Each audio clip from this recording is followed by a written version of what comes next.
Does Satan exist? Truth is one and eternal. Realize oneness with it in your deathless self within. The following commentary is based on the teachings of Paramhansa Yogananda. The Bible tells us in chapter 4 of the Gospel of St. Matthew, "Then, after baptism, was Jesus led up of the Spirit into the wilderness to be tempted of the devil." To most modern minds, this passage seems quaintly obsolete. Psychologists would say, have said, in fact, that the temptation of Jesus, if it occurred at all, was purely psychological. They call it a projection of desires lurking in his own subconscious mind. The subconscious plays a strong part, certainly, even if not a unique one, in any testing the spiritual seeker must undergo.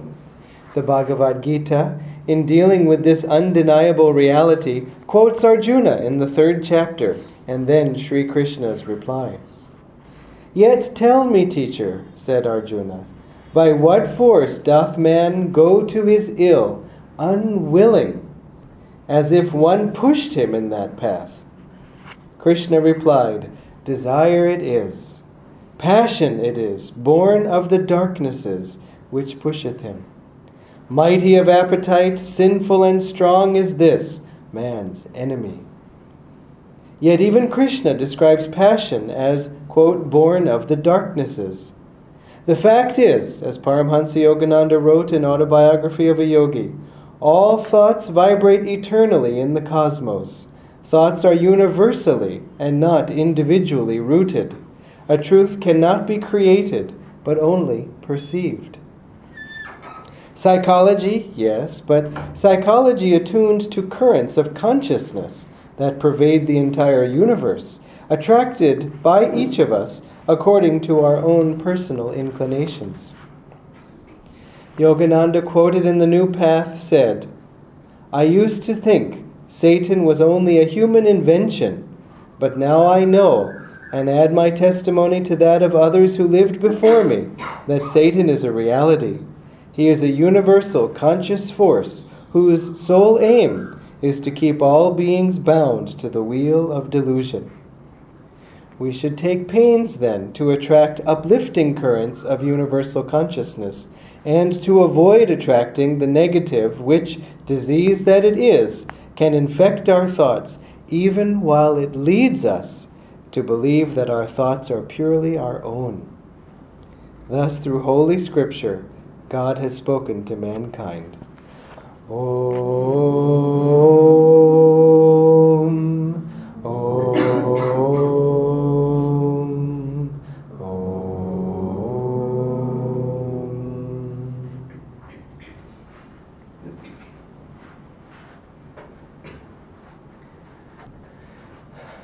We have a somewhat serious topic today. Does Satan exist? Of course, the answer is given by Master, yes. And it's funny because there's always a little bit of a hesitation. I turned to the topic this morning, and what is it, does Satan exist? Oh, well, maybe we can go to a different topic. Is there like a rainbows and butterflies one? Maybe that would be a better one for today. And that's just Maya itself saying, don't talk about me. Don't talk about the problem. Don't talk about the fact that there's actually an opponent in this battle on the spiritual path. It's said that the greatest trick the devil ever pulled was convincing the world he doesn't exist. And so we think that, no need to talk about those things. And in fact, it's kind of a bother. And how do we even know, as Swamiji says in the reading, that these things of the devil and these temptations, it's somewhat of a psychological thing. It's even an excuse. The devil made me do it. Rather than looking at your own responsibility, we can blame it on some third party. We should take responsibility ourselves for our own wrongdoing. And it all just goes on and on and on in this wrong direction. From a cosmic point of view, it's easy enough to understand. God wanted this show to come about. We won't ask his reasons for wanting this show, but he did. And so then, after creating the show, he created some people. And the people said, this is all very nice, but I was happier when I was merged in you in bliss. This is really just a show. And so they all merged back into him. And so he said, well, that show didn't last very long. And so I think I need to do something else to keep them interested. And so he created Maya. Now Maya takes more of the form, rather than of an evil opponent necessarily, of a entertainer, the enchanter. Literally, of course, Maya is the measurer, that which separates. And that's the important thing to remember. Whenever you have a thought of separation, well, I'm over here and they're over there, then to some extent, that's Maya. We can always feel united with all people, even if we disagree. We can say we're all children of the same God, given your perspective and given your history and wherever it is that has led you to your conclusions now. Even though I don't agree with them, I respect your right to have them. I might have the same conclusions if I had had the same experience as you. And even if not, even if you're in a position to see that, well, maybe they will even abandon their own perspective at some point, that we understand that everyone has a right to come to the truth in his or her own time and in their own way. And there's no need to rush anyone along in their understanding. If you don't agree, just wait or remember to the time when you were rushed by someone else to come to their understanding. And suddenly in the mind appears a big veindam. And so we should also not push that on anyone else. Because whereas we are well-intentioned and what we're saying is actually true and correct, unlike those other things that were pushed on us, that's what everyone thinks. Even those who are pushing the things on us. I had a friend who was saying, my daughter is doing so well, and she's in everything, she's very successful, but there's just one or two little things. I would just like her to accept this one piece of advice, and then she would be much happier. And I said, yes, I can understand, and that makes a lot of sense. And in fact, what's funny though is, how our parents would sometimes want to push just one or two little pieces of advice on us.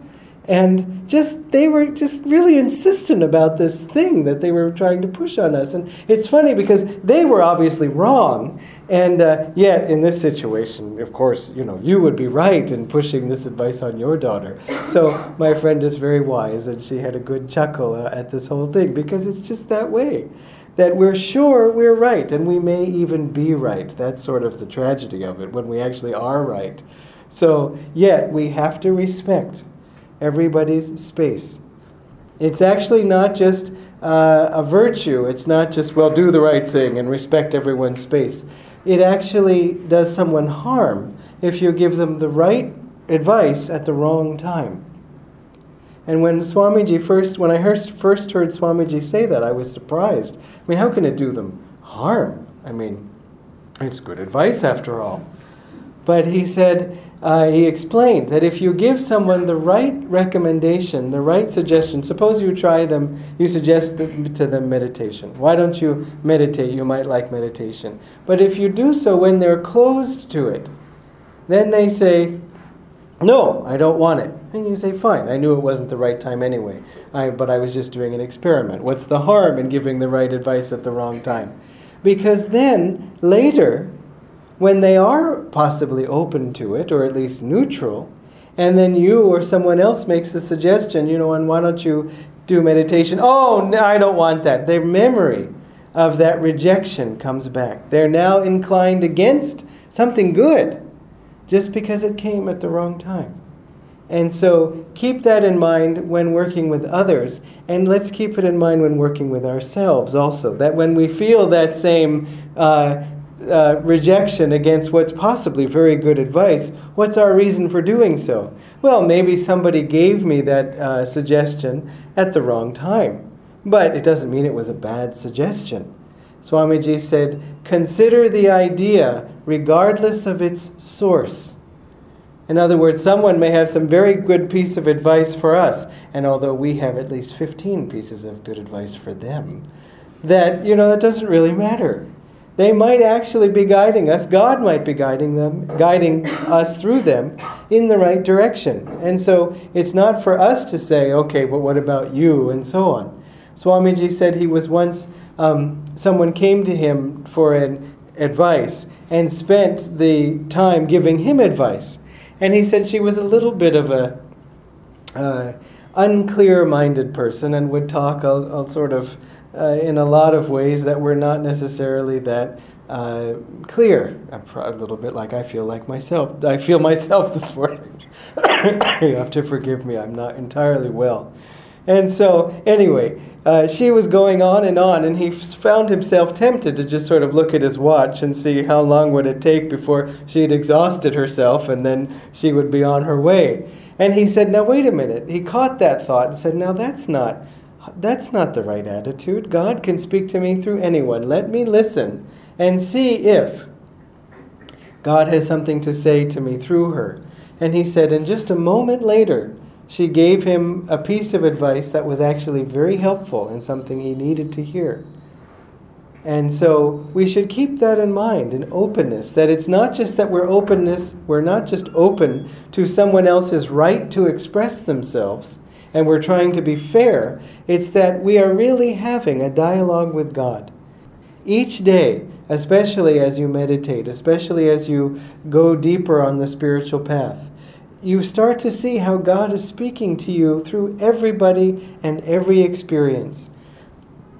And that it really becomes a dialogue, a drama, just like in the Rasa Leela. Every gopi felt she was dancing with Krishna, the Krishna. There were hundreds of Krishnas, one for each. We start to feel that way in our own lives, that Master is talking to you. Swamiji is talking to you. God is talking to you specifically. Sometimes you have that experience. If you open one of their books to a random page and you find something that speaks to exactly what you're going through. Or you listen to a talk and Swamiji or Master is saying something that relates exactly to your particular situation. You can feel that. Or sometimes you'll have an experience and you won't quite understand it, as a friend was sharing with me recently. And then later he listened to a talk of Swamiji's and it clarified that exact point that was something that came up for him earlier. And a few days later, it was clarified. And so that thrill of feeling that sense of attunement, that sense of connection. So sometimes it will be internal, sometimes it will be through recordings, sometimes it will be through others. But we want to have that openness to God. Now remember I said openness to God, not openness necessarily to everyone else. It's, as Swamiji said, we don't want to be so open-minded that our brains fall out. And Master said of one person who one of his disciples would agree with anyone just for the sake of being obliging, as he said, just for the sake of being nice, wanting them to feel better. And so he said, if someone were to say to you, I saw Yogananda dead drunk yesterday on Main Street, you would reply, is it so? And he said, I know that you wouldn't believe it, but don't you see you must be courageous in those things that you believe in. You must be strong in your convictions, and especially strong against the forces of Maya. Now when we start to, for example, speak up and say, listen, it's important to seek God, people say, wait, shh, hey, listen, that's all fine. But we must be balanced in our approach. Especially when you get onto the spiritual path, this is a very common argument that we should be balanced. As a friend of mine explained it recently, it means you should have equal portion of God and Maya in your diet. And it does not mean, a balanced life does not mean that. But people will sometimes argue with us saying, it's all fine, but there is brahmacharya, grihastha, and that lasts until you're about 90, and then a week of vanaprastha and skip sannyas. It's grihastha, baby, all the way through, because we need the money. And so it's amazing to me how many times, which comes from the scriptures, that this was beaten over my head. Grihastha, grihastha, grihastha. Now, grihastha is a valid stage. It's a valid part of it. But still, Lahiri Mahashaya, you could argue, was a grihastha. But he was also in God. He was a householder yogi. And so he is our example of a householder who is also living for God. But as one person said, he's not the greatest example in one way, in that he was in nirvikalpa samadhi the whole time. And so, his wife would wake up in the night and see him levitating up and angels all around him adoring him. Not that he was adoring the angels, they were bowing to him. So I don't know when's the last time that happened to you in either case, but it doesn't normally happen to us. We struggle on a more mundane level. And that actually there's a teaching in that, because it shows us that although Lahiri Mahashaya was the householder, and Babaji said, this is why you have only met me once you are married, once you have children and modest worldly responsibilities, so that others can take inspiration from you, a householder like themselves. Though it's true, though he was also in samadhi, we can see that he was a householder, but not much of a householder. And so in the same way, though we have to do our duty in this world, we don't have to identify with it much. Now I'm speaking more from the point of view of a yogi, from the point of view of a disciple of Master, saying, listen, yes, I am in this world and I am meditating, but I'm meditating and just sort of barely with one foot in this world. I do what I need to do, not with regret, not with rejection, but also not with wholehearted, enthusiasm that this is the entire reality for me, because it's not. And it isn't that we're choosing a different reality, as we heard Swamiji say in a recording. This is the only reality. Spirit is the only reality that is. I mean, if you don't believe me, just don't worry. Just try again. You see, we come back in the next life, and this time we have different shoes, and maybe we choose different kinds of outfits, and maybe we have a different family, but it's the same old story. And it has been. And that's sort of what, that is not sort of, that is what in fact pushes the devotee onto the path. That Master said life, incarnation after incarnation, it begins to assume an anguishing monotony. That this is all fine, but it's not enough. No one will understand that unless they've gone through that experience themselves. So we needn't rush anybody. We also needn't expect anyone to understand ours if we are in that situation. And they're not. They'll come to it in time. It's fine. But in the meantime, should we water down our devotion? Should we water down our aspiration? And in particular, should we water down our words? So I'm giving you sort of two messages on the one hand, which is don't put up with opposition to your spiritual path, and on the other hand, don't bother people who aren't ready. So you have to use intuition to decide when it's time to speak, when it's not time to speak. And we have people who sort of break on either side of this, that when in doubt, speak, and when in doubt, keep quiet. And so I'm more on the keep quiet, because you can always keep quiet and get away with it for one day longer, but once you've spoken, you've spoken. And as the phrase goes, the toothpaste is now out of the tube, and there's no way to get it back in. So you want to weigh it carefully to say, is it time for toothpaste or not? And so toothpaste, after all, does try to clean up the situation, but anyway, I won't take that image further. So, as I was trying to say earlier, that people will sometimes object, saying, don't be so extreme in your spiritual path. Don't be so unbalanced. And don't, it's fine to think about God, but you don't have to talk about Him all the time. We have other things to talk about. There's cricket, of course, and things like that. So let's not talk so much about God. And as Swamiji points out, listen, sometimes we have to speak about God. Some of us have to talk about God, because everyone and his uncle is speaking for the other side. You see, this is another thing that Maya and the devil pull out. They say, don't talk so much about, what'll get you out of Maya, but we have every right to talk about Maya itself. And so but suddenly they try to turn the tables on you if you're ever going in the opposite direction. And so don't believe it. Don't fall for that trick. Again, it doesn't mean you have to argue with them necessarily, but you can say, oh, excuse me, orimsha, and make it 10 imsha, and just go out the door and be gone. Let them argue with somebody else. This is also the great thing that I discovered once when a lot of people I was having difficulty with. I suddenly had this vision in meditation of if I were suddenly removed from the situation, because I was at that point the focus, sort of like an unfortunate gazelle in the safari is a focus of a pack of hyenas. So anyway, it was a bit of the meal of the day. And then I realized that if I were suddenly out of that situation, that all the hyenas would just, finding nothing else to eat, would turn on each other. And that they weren't actually after me personally, which is, of course, you can say to the deer in the safari, it's not personal. Hyenas have to eat also. Today they chose non-veg, and, that happens to be you.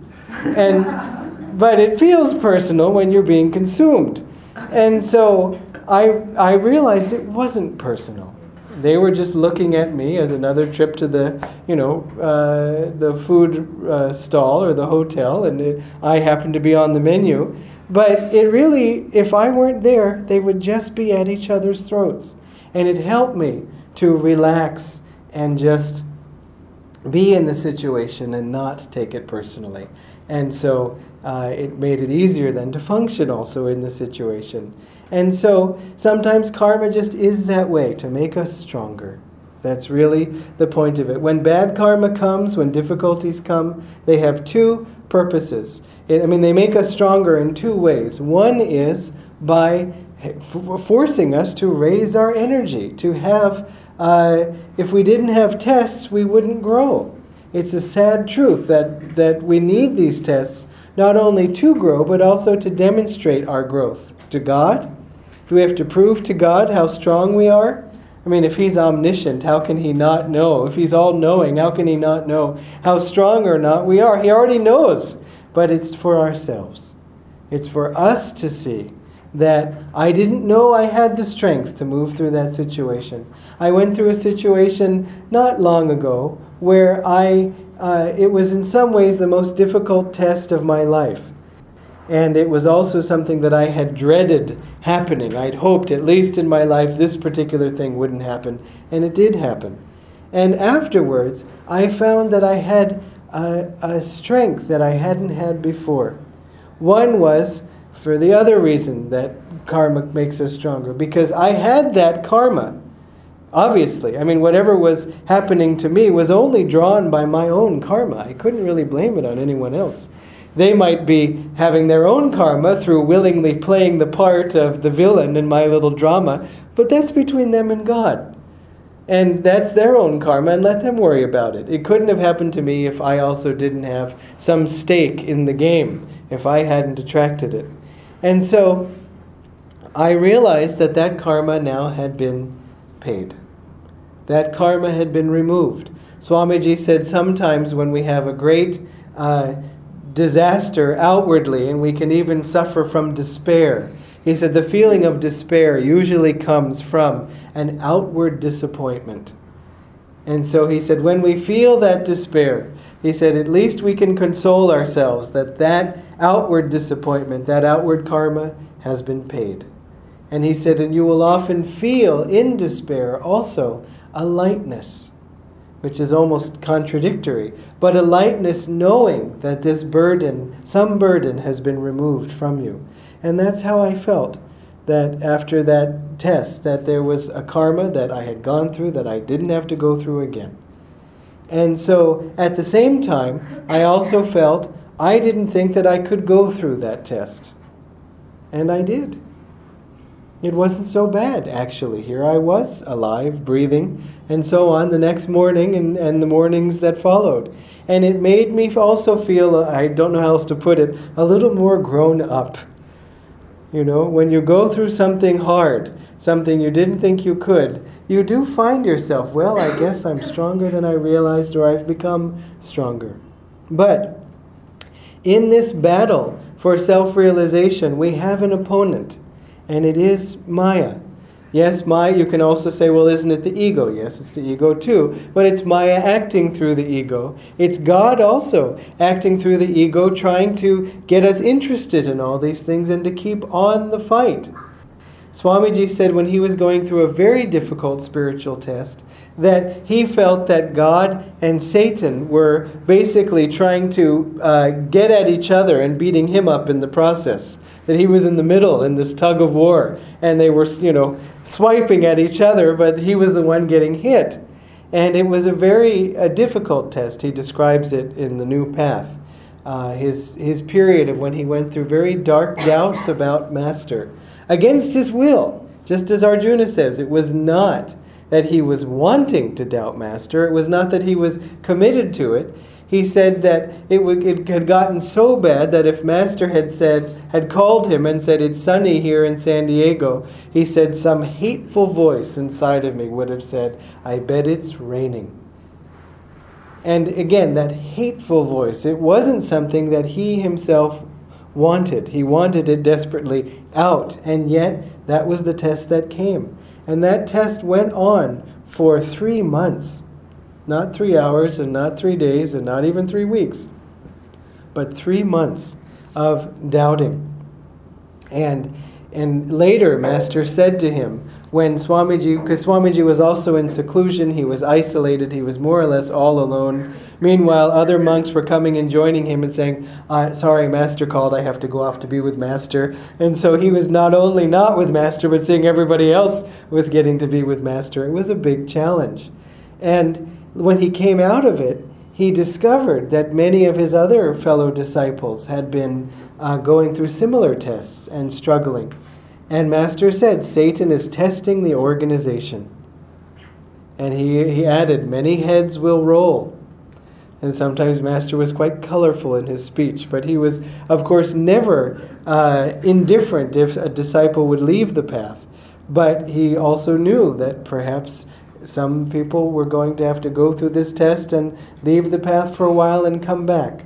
Now when we say leave the path on one level, remember Master's words to another disciple when he asked, Sir, will I ever leave the spiritual path? And Master said, how could you? Everyone in the world is on the spiritual path. And it's true. So remember that also if you encounter opposition to the spiritual path. Say, well, even you are on the spiritual path. Maybe you might say it inwardly, if not outwardly. But that we're all on this same journey. We came from God and we are on the journey home. And it will take as much time as it takes.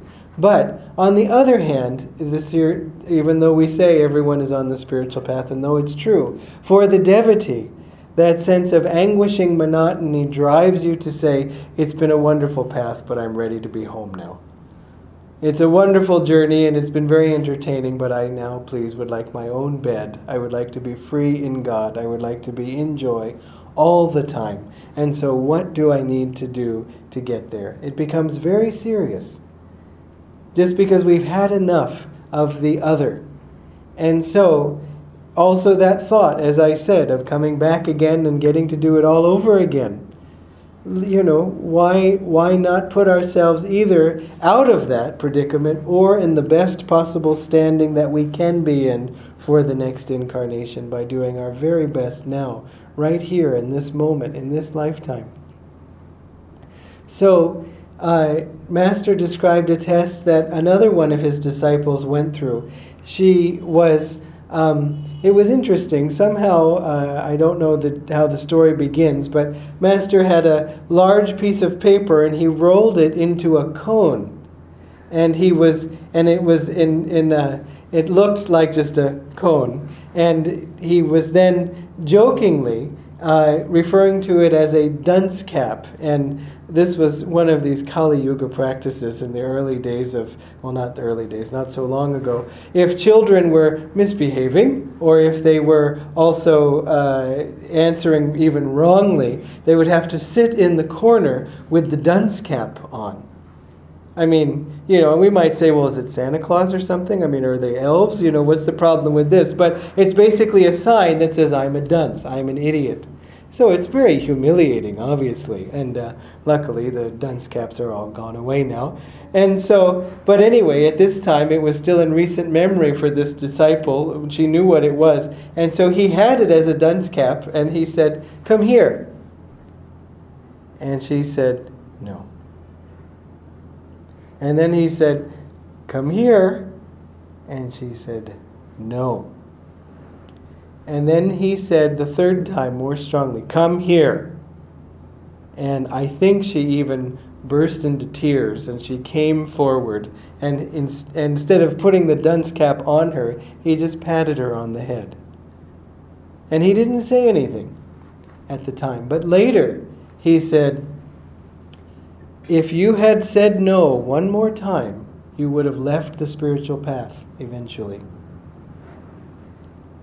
And he said further, I saw Divine Mother on one side and Satan on the other, and they were both pulling you equally.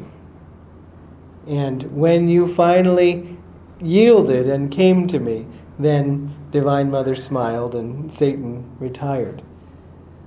But when I first heard that story, I just thought, my God, Master, if she says no one more time and she's going to leave the spiritual path, and in such a seemingly innocent situation, I mean, couldn't you have warned her? Like, this is a big deal, and you're going to want to say yes. Come here. Just like everything is riding on this, and he didn't seem to give her any clue that this is a much bigger test than you think it is. Don't close your heart to me. Don't not trust me. You can just imagine, what if Master rolled up a piece of paper and said, wrote on it, dunce cap, and then said, come here, who wants it? We would run just to be with Master, just to have him touch us. Maybe when he puts it on his thumb, or we'll brush our hair or something so we can have contact with him, because that is not possible for us. And we so wish that we could have had that connection with Master in the body. So it's easy to value that experience and to see it also once you know the punchline and know what the right answer is anyway. It's easy to say, yes, I would want that. Swamiji too. Suppose Swamiji had I can't imagine him with a dunce cap, but again, imagine something, and we would just want to do whatever it was. But in our everyday lives, we don't always see that the dunce cap is held by Master's hand. And so we say, Adha Vendam. Obviously, I don't want that. And so, keep in mind, these tests are still, that Master's with you in every single one. I remember once there was a devotee who was meditating and feeling badly about himself. And he told me this, that he was meditating and he was thinking, Swamiji, I think you probably don't like me. And because of something that had happened outwardly. And he said he heard in his mind instantly Swamiji's voice, if you think that, you're stupid. And it was funny because Swamiji wouldn't normally call someone stupid, and he doesn't even know was it his own consciousness or was it Swamiji or whatever, but he realized it was stupid. First of all, because Swamiji, as he told us, he liked everybody. Because as the more you are in bliss, he said, the more you see that's what everyone is seeking. And so it's easy to like everybody. You'll find that as you meditate more and more, I'm sure you already have, that as the heart becomes softer, as it becomes calmer, you find that people, it's easier to like them or to find something to like about them. This is the way that Master was. Swamiji said, Master was just like he writes of Master Mahashaya in the autobiography of a yogi, without a breath of censure, without a breath of criticism for anyone, but seeing all kindly and lovingly.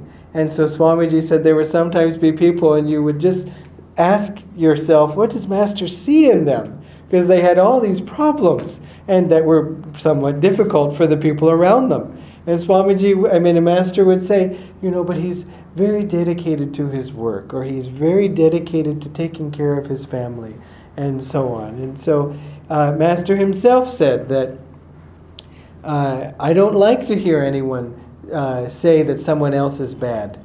He said, if you have a piano and you have one key that is out of tune, you say the piano is bad. But why not just change the key, fix that key? There's much, he said, if a person is good to you and then once does one strongly bad thing against you, you say the person is bad. And he said, I don't like that. There's much good in that person. Just because once they were bad doesn't mean they're bad. And we certainly hope that's true because it's true for us. I mean, do we have a clean record? I certainly don't. And so we want to sort of begin with a little bit of forgiveness. The easiest way to get forgiveness from the world is to forgive others. That's what Swamiji writes in Living Wisely, Living Well. Forgive others, and life itself will either forgive you or support you. I can't remember. So it reminds me of a joke Swamiji would tell, that one man came before a judge and he said, how do you plead, innocent or guilty? And the man said, Your Honor, I plead for mercy. And so that's sort of how we are too. And you can do it.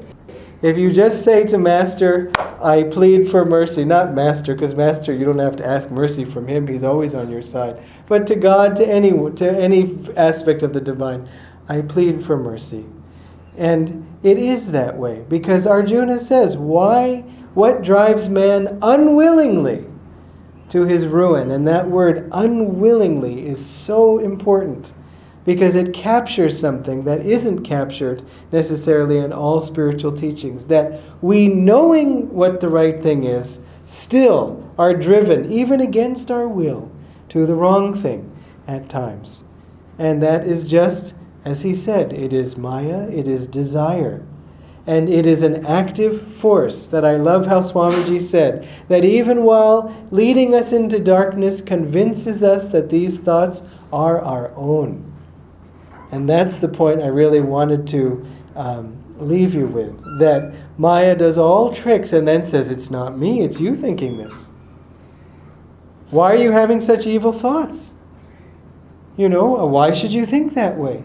It tries to convince us that these thoughts are not coming from universal consciousness. There's no one fighting with us. It's our own state of badness that makes us this way. So if that thought ever occurs to you, say, I know whose signature is on that thought, and it's not God's, and it's not even mine. It's just that I have my radio tuned to the wrong station, and suddenly I'm listening to Maya FM. And so turn off the radio, put on Swamiji's music, and just, be in God that way. So remember this, that the spiritual path is a battle. It is a war. It is a fight for freedom. And that we shouldn't begrudge the war because we need it to become stronger when we have opposition in life. As Swamiji said, well, you need to sharpen your knife, you need something to sharpen it on. And so it's, you sharpen a knife on a rock, or you sharpen it on a strop, where you slide it back and forth. So maybe you sharpen it on an uncle, or maybe you sharpen it on a colleague. I don't mean in a literal way, but in terms of that this is the stone that Master has given us to sharpen our blade of discrimination, to increase our strength in patience. And why patience? Because remember, as Master said, patience is the fastest route to God. So God bless you all.